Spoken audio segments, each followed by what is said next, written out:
Assalamualaikum warahmatullahi wabarakatuh. Perkenalkan, nama saya Faiz Maulana Prasetyo dengan NIM 6101421099. Di sini saya ingin melengkapi tugas UAS mata kuliah perkembangan dan belajar gerak. Dalam tugas ini, saya ingin menjelaskan pentingnya perkembangan dan belajar gerak bagi calon guru pendidikan jasmani. Perkembangan dan belajar gerak sangatlah penting dipelajari bagi calon guru pendidikan jasmani. Dalam hal ini, guru pendidikan jasmani dapat mengarahkan peserta didik pada pertumbuhan dan perkembangan yang harmonis melalui aktivitas gerak yang melibatkan proses penguasaan, penghalusan, penstabilan gerakan, dan keterampilan dalam teknik olahraga. Adapun tahapan gerakan, yaitu proses belajar yang memiliki tujuan untuk mengembangkan keterampilan gerakan secara efisien dan efektif. Terdapat dua tahapan, yaitu tahapan kognitif, yaitu tahapan yang sifatnya lebih ke pengetahuan dan memiliki konsep-konsep yang mudah dipahami oleh peserta didik.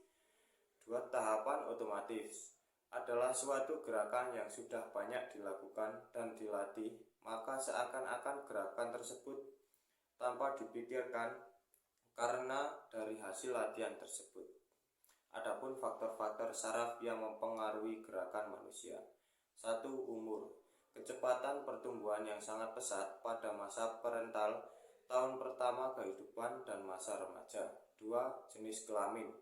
Setelah melewati pubertas, pertumbuhan laki-laki lebih cepat dibandingkan pertumbuhan perempuan. Adapun beberapa transfer. 1. Transfer positif. Transfer yang terjadi apabila penguasaan keterampilan sebelumnya dapat membantu atau mempermudah keterampilan yang sedang dipelajari. Sebagai contoh, pengalaman bermain tenis meja sebelumnya dapat mempermudah dalam belajar tenis. 2. Transfer negatif.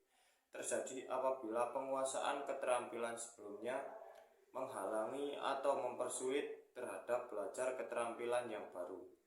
Sebagai contoh, mempelajari forehand dalam tenis akan mengalami kesulitan apabila sebelumnya telah mempelajari forehand bulu tangkis. 3. Transfer netral. Terjadi apabila penguasaan keterampilan sebelumnya tidak berpengaruh terhadap keterampilan belajar. Adapun perbedaan pertumbuhan, perkembangan, dan kematangan. 1. Pertumbuhan adalah perubahan-perubahan yang bersifat kuantitatif yang menyangkut aspek fisik jasmaniah, seperti perubahan-perubahan yang terjadi pada organ-organ dan struktur organ fisik, sehingga anak semakin bertambah umurnya, semakin besar, dan semakin tinggi pula badannya.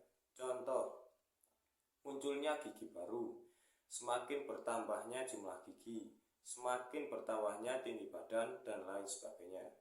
2. Perkembangan adalah proses perubahan ke arah kedewasaan yang bersifat kualitatif atau ditekankan pada segi fungsional akibat adanya proses pertumbuhan material dan hasil belajar dan tidak dapat diukur.